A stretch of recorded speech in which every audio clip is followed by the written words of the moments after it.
Estamos aquí con Gabriel Rodríguez Varela, ahí vamos a presentarlo formalmente, un amigo de la casa, psicoanalista, marxista y esquizoanalista militante. Después vamos a hablar un poquito de eso. Bárbaro. Es la primera línea de lo que aparece en la presentación aquí de Psicopolítica de la Vida Cotidiana, apuntes militantes en tiempos de neofascismo. El trabajo, bueno, que hemos publicado con el Instituto Plebeyo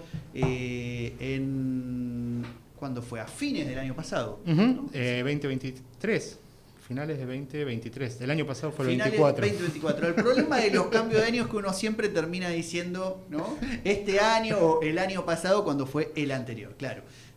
Hacia fines de 2023. Bueno, entonces me gustaría empezar conversando un poco sobre el título de la publicación y un poco pensar, digamos, que lo primero que me gustaría preguntarte es ¿qué tenías o qué tenés en la cabeza ahora que está circulando el texto como potenciales lectores, lectoras, o quién imaginás que puede tener interés en leer y discutir este tipo de cuestiones, y si eso se puso un poco en juego a la hora de escribir, o si, bueno, tenías eso ahí dando vueltas en tu cabeza y te pusiste a escribirlo? Bien, ahora que recuerdo antes que eso, digamos, el libro se publicó efectivamente a finales del 2023, más precisamente entre el proceso de el balotage, ¿no? De la primera vuelta y lo que fue el balotage de la elección nacional del 2023. Fue en ese momento que se terminó de escribir el texto y rápidamente publicar. Con relación a tu pregunta, un poco la idea de este cuaderno, ¿no? Digamos, un poco la idea, si bien a veces libro, a veces cuaderno, según, ¿no? Digamos, un poco, pero un poco la idea de cuaderno tenía que ver, ¿no? con retomar parte de esa tradición militante, ¿no? Son dos textualidades que lo integran, que lo componen y que más bien se piensan, ¿no? Digamos, en términos de como pienso en Guattari, el psicoanalista, esquizoanalista, intelectual, activista francés, ¿no? Cuando piensa esto de pensar en términos diagramáticos, ¿no? En algún sentido, digamos, este cuaderno tiene que ver con presentar textualidades que asumen la forma, si se quiere, un poco rimbombantemente, de como planos y planes, ¿no? De una intervención posible, y una intervención posible no cualesquiera, pensada desde un punto de vista político, militante, emancipatorio, para intervenir, ¿no? Como bien el libro lo dice, a nivel de lo que yo allí establezco en términos de psicopolítica. En ese sentido,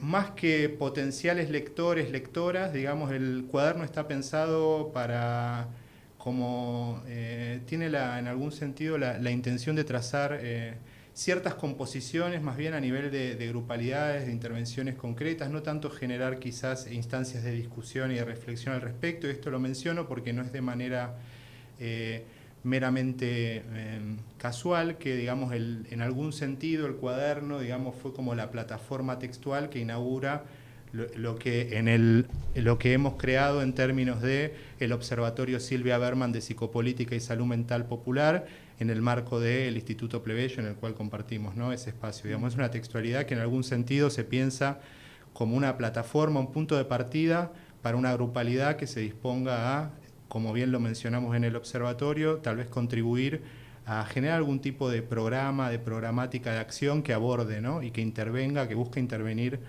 en las dimensiones anímicas, afectivas, emocionales de la lucha de clases, de la lucha social y política.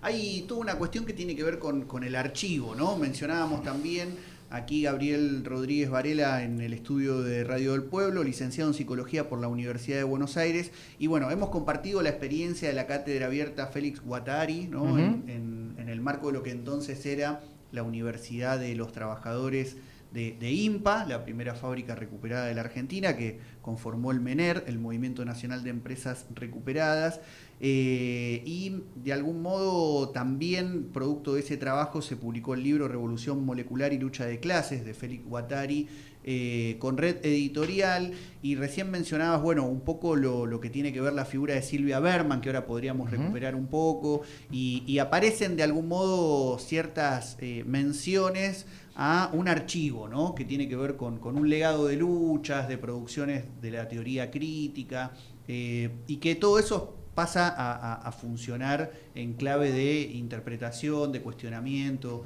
de pensamiento en torno al presente, ¿no? Me gustaría quizás si podés contar un poco con los oyentes por dónde va un poco ese archivo, cuál es el recorrido que vos venís realizando, qué cruces pensás que ahí se establecen quizás entre un psicoanalista activista francés como Félix Guattari y lo que puede ser una psicoanalista con posturas militantes en la Argentina como Silvia Berman. Bien, ahí quizás como para comenzar a hablar de ese archivo que está puesto a funcionar aquí, ¿no? Digamos, no son textualidades que intentan realizar una reposición del estado del arte en términos académicos, sino poner a trabajar insumos provenientes de ese archivo, que es un archivo que yo llamaría, y que está en el segundo de los textos, que se llama Sobre el teatro de operaciones de lo inconsciente, digamos, está nombrado en los términos de la tradición militante y revolucionaria del psicoanálisis, ¿no? Como una especie de oposición a la tradición burguesa, de orientación burguesa del psicoanálisis, esquemáticamente planteado, digamos, esa tradición militante revolucionaria del psicoanálisis, poniendo como, digamos, acontecimiento, como corte fundante, si se quiere, el acontecimiento Reich, por ponerle un nombre a lo que fue los intentos de vinculación del psicoanálisis hacia el interior del campo de problemas abiertos por la Revolución Rusa, pensando allí cómo tanto las cuestiones atinentes a la reproducción del orden social burgués, como así también las posibilidades de su contestación y de superación, en el caso reichiano, en un sentido comunista, también se debaten y se elaboran a través de los, llamémosle, vectores o de las dimensiones o de aspectos inconscientes de la subjetividad, ¿no? Ese es como el campo de problemas reichiano, que en algún sentido inaugura, para mí, desde mi punto de vista, junto con un conjunto de compañeros que hacen parte de lo que se dio en llamar primera generación freudo-marxista en Europa, finales del siglo, finales de la década del 20 del siglo pasado, inauguran, ¿no? Algo de esa tradición que es, como se quiere, la plataforma de partida de ese archivo, ¿no? Inauguran ese archivo, ese universo de posibles, generan, ¿no?, una serie, yo diría, de conquistas teóricas y prácticas para el movimiento revolucionario respecto de los desafíos que se presentan a nivel de los aspectos inconscientes de la transformación social y también de la reproducción de la dominación. Y un poco en esa textualidad, en este segundo texto, apunte, en realidad, sobre el teatro de operaciones de lo inconsciente, un poco de manera, si se quiere, paisajística, superficial, digamos, señalo allí algunas reverberaciones de ese hilo rojo que inaugura, ¿no?, la tradición militante y revolucionaria del psicoanálisis, y que transita en paralelo a lo que allí yo establezco como psicoanálisis de orientación burguesa, que en algún sentido, en otro momento, digamos, el trabajo intelectual que yo he realizado junto con Emiliano Esposto, que hemos compartido también la cátedra abierta Guattari, hemos trabajado allí sobre definir y precisar qué sería esta orientación burguesa del psicoanálisis en un libro que son Los manifiestos para un análisis militante de lo inconsciente. Pero volviendo al cuaderno, un poco las reverberaciones de ese hilo rojo, ¿no?, que inaugura la tradición freudo-marxista, la tradición militante y revolucionaria del psicoanálisis, digamos, en esa paisajística que menciona al pasar en el cuaderno, digamos, se podría mencionar todo el trabajo, como decía, de la primera generación freudo-marxista, diferentes ensayos que se dan, pienso por caso, en el marco de el 68 francés, por señalar algunas cuestiones, digamos, los ensayos de Marcuse, también en la primera generación freudo-marxista previamente, poder señalar a Vera Smith con un proceso experimental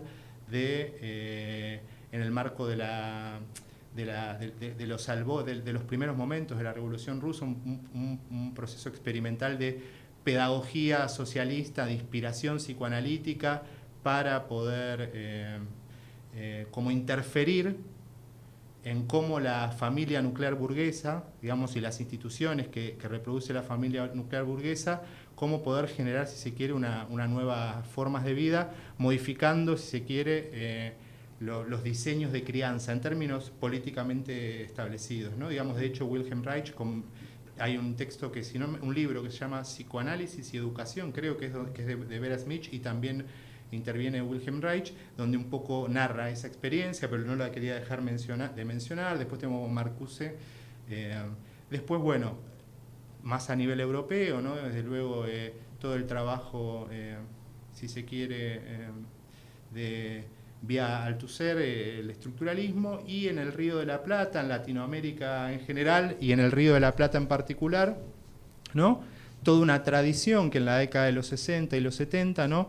Busca articular precisamente este mismo campo de problemas, ¿no? Desde el psicoanálisis surgen militantes comunistas, marxistas, en un sentido amplio, que buscan, y de izquierda también, ¿no? En un más amplio aún, que buscan vincular, ¿no? El psicoanálisis con los desafíos de la revolución en la estela de este conjunto de problemáticas que inaugura Reich como parte de los problemas que es necesario que asuma un proyecto que busca transformar de manera radical la sociedad. Y en ese capítulo en particular, digamos, es ahí donde ingresa, ¿no? Como esta dupla, Mary Langer, Silvia Berman, ¿no? Con la experiencia, quizás Mary Langer es más conocida, al menos dentro de los ambientes psicríticos y en ciertos sectores de la militancia de izquierda. Quizás Mary Langer es una figura más conocida, no así tanto Silvia Berman, que un poco retomando de manera la cuestión del observatorio, un poco de los desafíos del observatorio, volver a poner como en un lugar protagónico, volver a traer esa figura, ¿no? En los términos de una compañera militante revolucionaria que busca articular el psicoanálisis con los desafíos que los procesos revolucionarios ponían en esa época en nuestro continente, ¿no? Ahí más o menos es cómo llega desde ese archivo Silvia Berman luego, y también un elemento no menor. Vos mencionabas la cátedra abierta Félix Guattari, ¿no? Digamos, aquí en la segunda textualidad, en el apunte sobre el teatro de operaciones de lo inconsciente, digamos, un poco lo menciono, ¿no? Lo que podríamos llamar, digamos, el acontecimiento esquizoanalítico o la irrupción del trabajo conjunto entre Félix Guattari y Gilles Deleuze. En lo fundamental, mi interés, digamos, tiene más que ver con el trabajo de Guattari solista, si se quiere, que también la más de las veces queda un poco invisibilizado con relación, ¿no? al filósofo francés. Gilles Deleuze, que próximamente se conmemoran los 100 años de su nacimiento, va a haber jornadas internacionales, bueno, todas esas cosas que siempre sabemos, así que aquí en Radio del Pueblo, quizás en alguna columna con Mario Hernández, en Ciudad Cultural, estaremos recuperando su figura, pero es cierto que siempre desplaza un poco a Félix Guattari, que además tenía una impronta más militante, ¿no? Es decir, era un hombre también de acción en términos políticos más clásicos. Y nosotros lo hemos conversado en diferentes oportunidades, digamos, para sintetizar, ¿no? Digamos, el prólogo al primer libro de Guattari, de Psicoanálisis y Transversalidad, ¿no? 3 problemas de grupos que escribe Gilles Deleuze, ¿no? Digamos, un poco lo menciono porque me parece que en algún sentido traza de una manera interesante las coordenadas de la búsqueda político-militante de Guattari, y que en algún punto reverbera esa búsqueda de Guattari en los apuntes de este cuaderno, ¿no? En principio yo creería de que me podría asumir como un guattariano, digamos, marxista, pero un guattariano, digamos, y que tiene que ver con el problema ¿no? Decime, seguramente vos lo conozcas mejor el texto que yo, pero decime más o menos las 3 primeras cuestiones que establece, ¿no?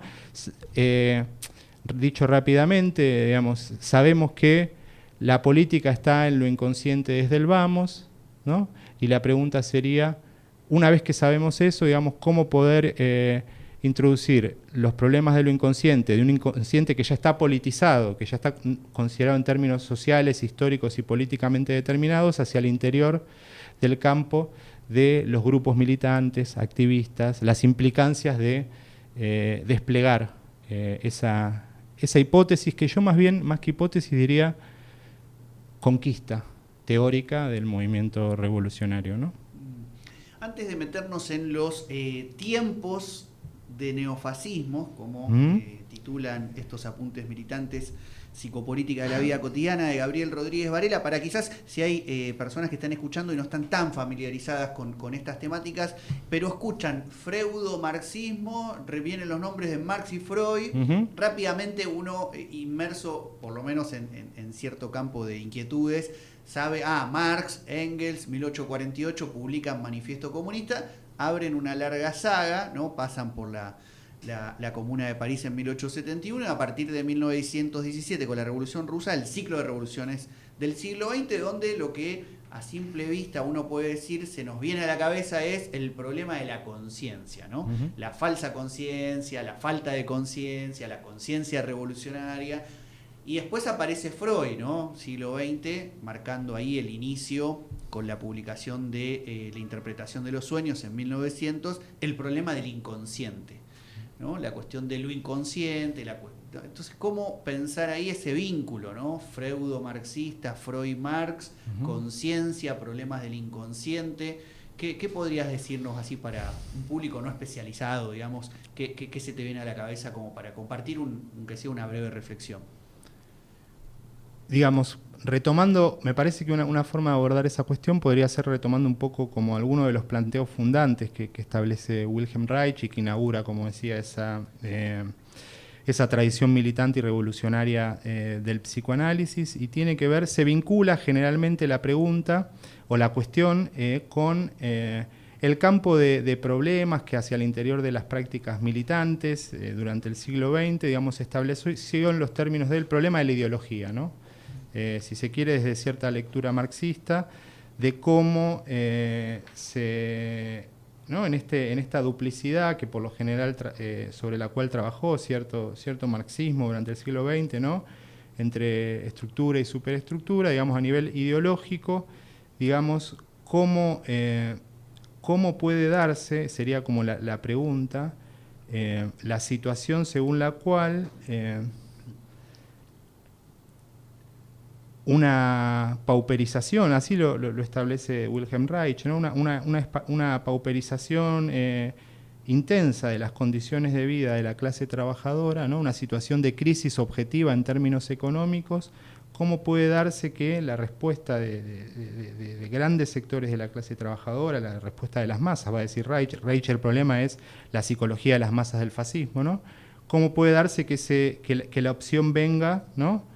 Que la respuesta sea una salida por derecha, incluso por extremas derecha, ante esa situación, ¿no? Un poco el problema que piensa Wilhelm Reich en ese libro, que quien no lo haya leído, digamos, lo recomiendo enfáticamente, que se llama Psicología de las masas del fascismo. Y que ha circulado mucho ahora con la realidad argentina, ¿no? Ahí va, porque ahí hay como una especie de contraseña que se extrae para todo momento y a toda hora, que es la idea de las masas no fueron engañadas, desearon el fascismo.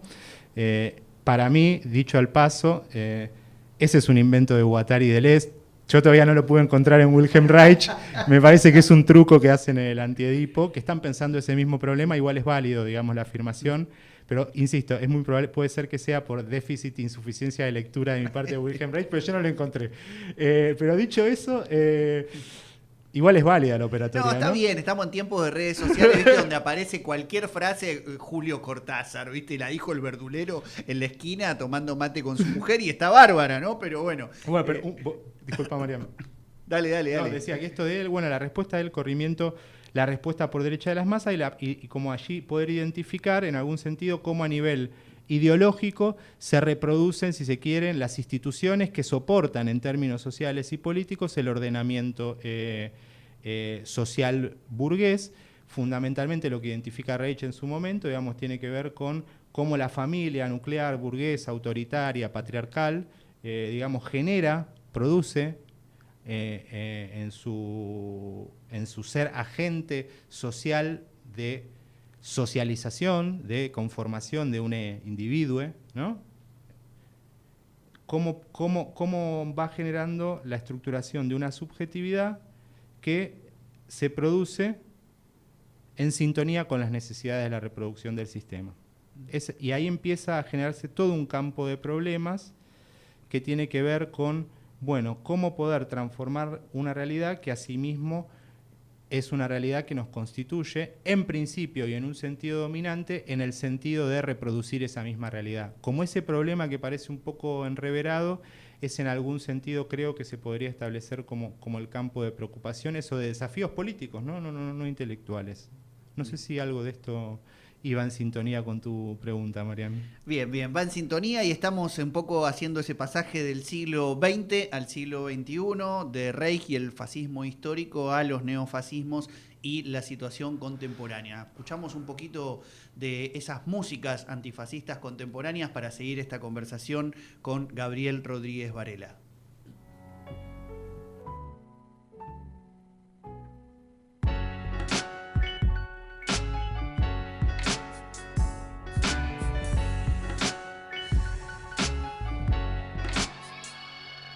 Voici le meilleur MC, le moins connu de France, le plus sensible et le plus souvent sous substance, l'immortel penseur, le seul et l'unique, anarcho-branleur, plein de rancœur quand ça pue le fric, mépris dans les veines, hautain et mutique. Tu veux ma haine, check ma putain de musique, mon esprit est ailleurs, mes doigts sont rongés, stigmate d'un malheur auquel j'ai déjà songé. Tu peux venir me sonder pour tes élections, je te donnerai les noms de ceux qu'on aimerait plomber. Continuons à lutter concrètement, la pression augmente dans ma prose comme les doses des traitements. Il y a la mascarade, il y a la vérité, il y a ceux qui s'évadent sous toutes les modalités. Action, réaction, tout est causalité, il y a ceux qui s'engagent et ceux qui veulent profiter. E onde, 3, 4, quando mi chiamano parte l'appello.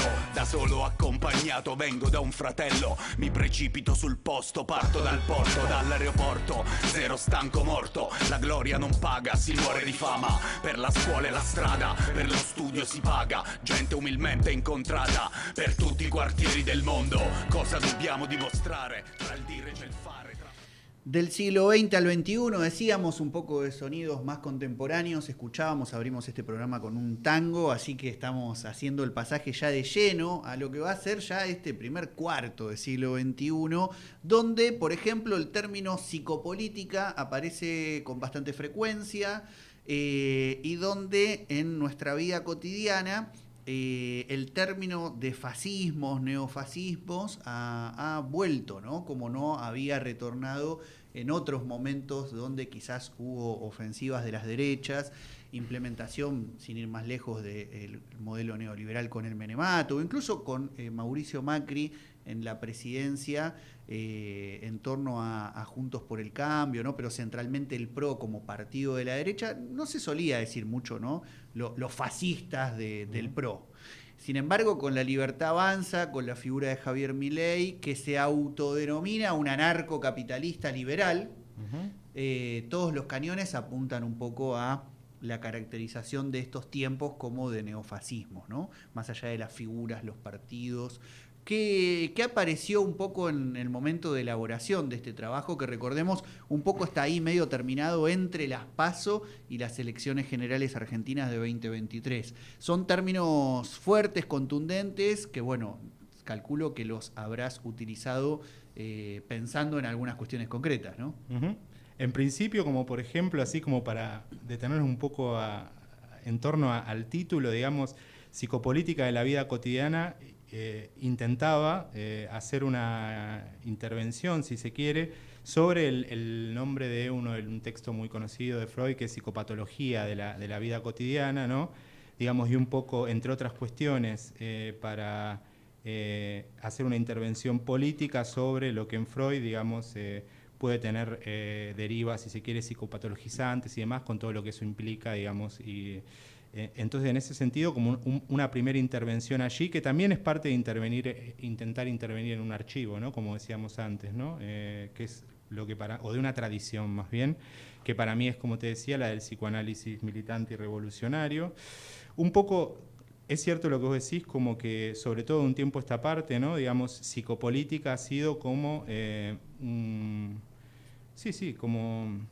como un término, ¿no? Presente en gran parte de las discusiones, o quizás si no era la psicopolítica, digamos, sí al menos, desde luego, su campo de problemas, ¿no? Digamos, sobre todo, ¿no? Pienso en el libro en uno de los tantos libros que escribe de Chin Chun Chuan, de Byung-Chul Han, como digo yo, ¿no? que se llama así, ¿no? Psicopolítica, ¿no? Y algo así, no me acuerdo el subtítulo, pero se vincula, digamos, a como las estrategias de dominio digamos, de la subjetividad y de lo anímico, sobre todo, digamos, como una modalidad específica de dominación en la fase neoliberal del capitalismo, por decirlo de alguna manera.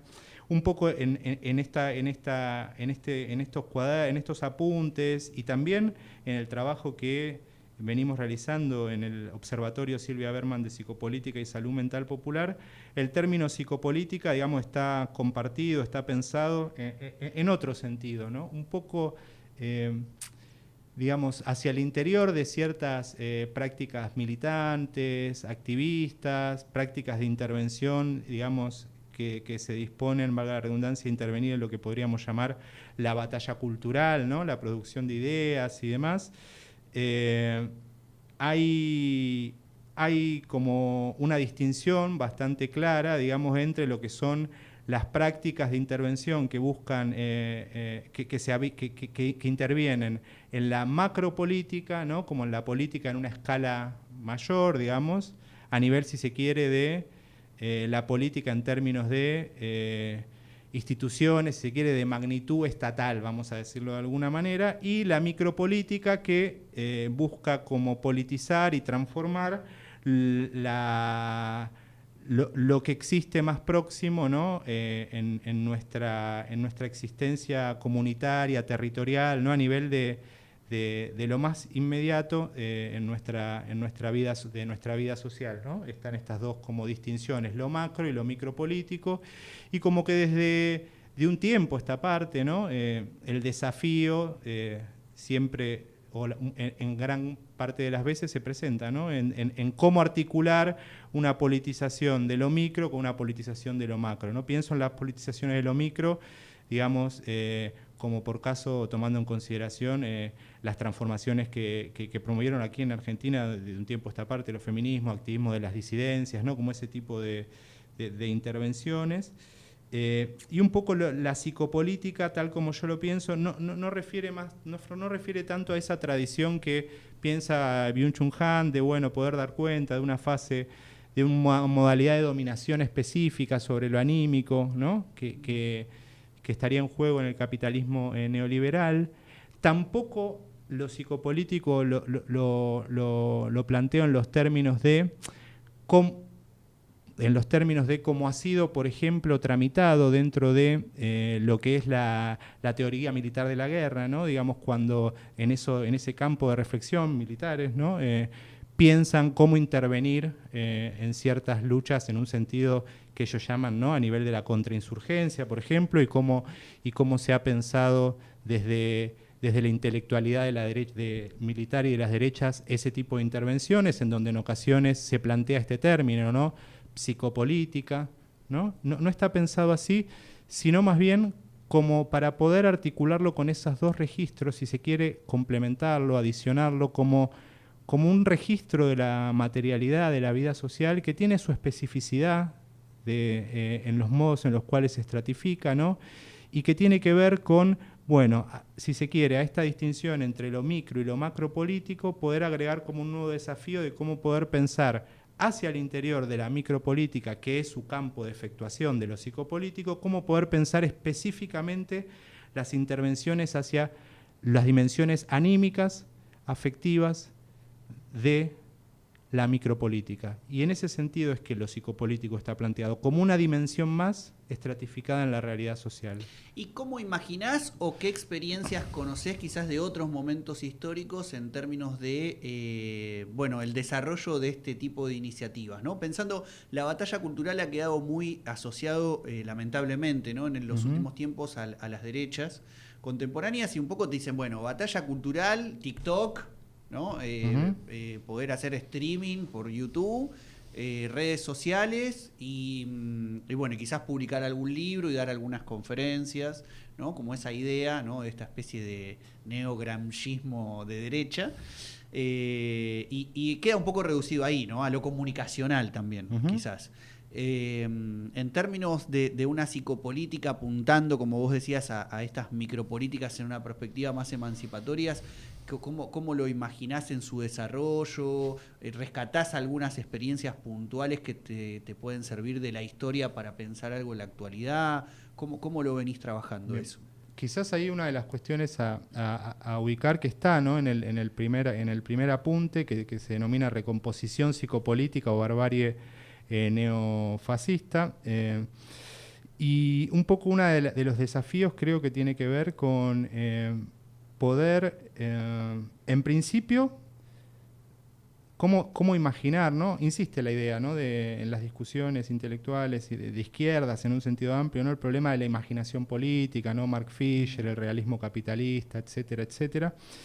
Y en los desafíos de la imaginación política, ¿no? Bueno, una de las cuestiones a considerar, desde luego, tiene que ver cómo poder articular una plataforma de politización que articule lo micro y lo macropolítico, lo nacional, lo regional, lo local, lo nacional, lo continental y lo internacional, como esa serie de desafíos, ¿no? Y yo agregaría ahí la dimensión de la psicopolítica.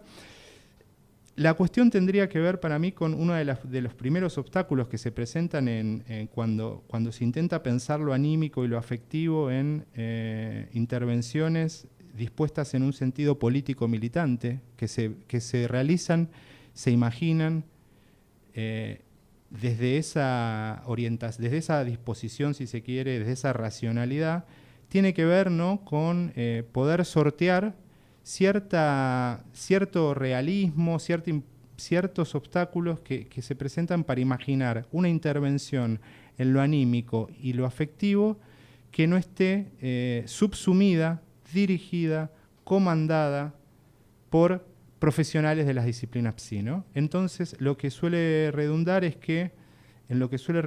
que es como uno de los primeros obstáculos, tiene que ver con el hecho de yo lo llamo allí en el cuaderno, ¿no? como los límites de la tecnocracia, ¿no? Digamos, de la gestión psicotécnica experta, burocrática, sobre las dimensiones anímicas y afectivas. Y uno de los desafíos quizás que en ese sentido se presentan o que es necesario superar, digamos, tiene que ver cuando este tipo de presupuestos de los horizontes psicotécnicos y burocráticos se introducen con relación a lo anímico y lo afectivo hacia el interior. El problema de cuando eso se introduce hacia el interior, digamos, en un sentido amplio, de organizaciones, grupúsculos que se inscriben dentro de lo que llamaríamos, ¿no? el movimiento popular, revolucionario, etcétera, ¿no? Digamos, cómo poder pensar una intervención a nivel de las dimensiones anímicas y afectivas que desborde los imaginarios psicotécnicos profesionales, ¿no? Y esto un poco en el sentido de que de la pandemia para aquí, digamos, y la intensificación, ¿no? que se registra de la contradicción, si se quiere, entre capital y vida, la crisis de la reproducción social y demás, como que la salud mental, por decirlo de alguna manera, pasó a ser un tema de agenda, ¿no? Digamos, a nivel de las campañas electorales, a nivel de las prácticas de los grupos y demás, digamos, pero mi percepción de un tiempo ya a esta parte tiene que ver con, bueno, cómo podemos pensar ya no en los términos de la salud mental, sino en los términos de las dimensiones anímicas y afectivas de la vida social como parte inherente de una dimensión a abordar por cualquier perspectiva de transformación social, ¿no?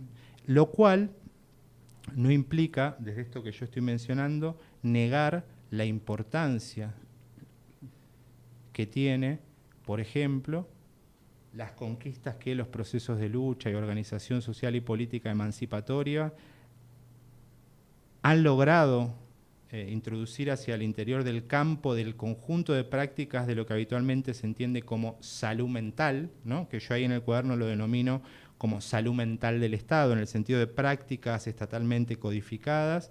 No, digamos, no se trata de esta perspectiva que yo planteo de lo psicopolítico para desbordar los límites tecnocráticos de la imaginación política, no se trata de negar la importancia de esas conquistas, no se trata de quitarle importancia a el hecho de que las personas que necesiten, que mejor dicho, que necesiten, no, que decidan acceder a algún tipo de espacio profesional, de acompañamiento, abordaje, puedan disponerlo, garantizar el acceso, democratizarlo. Eso no implica negar la importancia de intervenir en un sentido transicional hacia el y emancipatorio en ese sentido, defender lo conquistado y avanzar en mayores conquistas, ¿no? Por ejemplo, no se trata de negar la importancia del piso de el paradigma de los derechos humanos que se ha conquistado hacia el interior del campo de la salud mental, pero sí no reducir la imaginación político, militante, emancipatoria al horizonte de las políticas públicas. Políticas públicas que en el campo de la salud mental, la más de las veces, para no decir siempre, se encuentra siempre dirigida, comandada y protagonizada por trabajadores, trabajadoras profesionales de la salud mental. ¿Cómo poder pensar una intervención en lo anímico y en lo afectivo desde una racionalidad abierta y decididamente político-militante? Estamos conversando con Gabriel Rodríguez Varela, autor de Psicopolítica de la Vida Cotidiana, Apuntes Militantes en Tiempos de Neofascismos, publicados por el Instituto Plebeyo en el marco de la editorial Indómita Luz. Pueden buscar Instituto Plebeyo, Indómita Luz en Instagram y a Gabriel como Gaby Rothbard. Exactamente, y ahí pueden, bueno, también encargar el libro y nos quedamos medio sin tiempo, pero un minuto final, me quedaba con las ganas de preguntarte por qué pasa con el término neoliberalismo en estos tiempos de neofascismo. No sé si nos da el tiempo, no sé si tenés algo más o menos en mente quizás que puedas compartir en relación a las caracterizaciones, ¿no? Es decir, como que durante mucho tiempo el término neoliberal era como la contraseña para explicar todo, ¿no? Todo era, bueno, un problema del neoliberalismo. ¿Qué pasa con eso, ¿no? Con esa matriz y si estos tiempos neofascistas dejan atrás algo de lo que conocimos como neoliberalismo o más bien se ensamblan, se complementan? Sinceramente no tengo una reflexión que me persuada de que sea como interesante de ser compartida al respecto. Pero contame vos, ¿cuál es esto que mencionabas, la posible sustitución de esos términos? Comparto de que efectivamente durante un tiempo el neoliberalismo era la clave de bóveda, digamos, para dar cuenta, ¿no? del Estado, si se quiere, el despliegue global del capital, de la década del 70, 80, esta parte. Pero ¿y esta posible, vos ubicás algún tipo de sustitución ahí? No, un poco aparece ¿por qué denominar tiempos neofascismos si no siguen siendo tiempos neoliberales y qué diferencia habría con la emergencia de estas figuras, partidos, gobiernos, dinámicas sociales en relación a lo que conocimos como la ofensiva neoliberal, que de algún modo vino a tramitar otro tipo de lógica del capital que no era la clásica que se había conocido en las décadas anteriores del siglo XX. Pero estamos a fin de programa, así que la bocinita de fin de programa nos marca la posibilidad de dejar abierto este tema para futuras conversaciones. Bueno, gracias Gabriel. Gracias Mariano por la invitación. Nos estaremos viendo por ahí.